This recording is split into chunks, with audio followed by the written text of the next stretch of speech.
tentara. Nah, kalau kamu pengen jadi polisi, pengen jadi tentara, kamu jangan.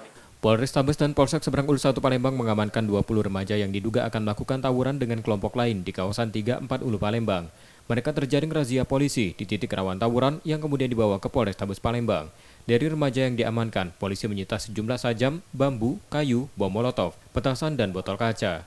Aksi tawuran dari laporan yang polisi terima. Setiap usai sahur, tawuran pun sering terjadi. Nah, untuk tindak lanjutnya kita akan pisah-pisah atau klarifikasi.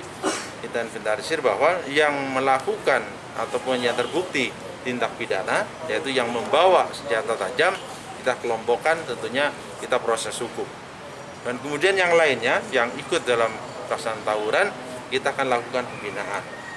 Nah, pembinaan awal ini nanti kita akan lakukan pembinaan dengan kita langsung kita memberikan pemahaman terkait dengan kesalahan mereka, kemudian juga kita akan memberikan satu tindakan terhadap mereka agar mereka ingat bahwa itu adalah hal yang salah.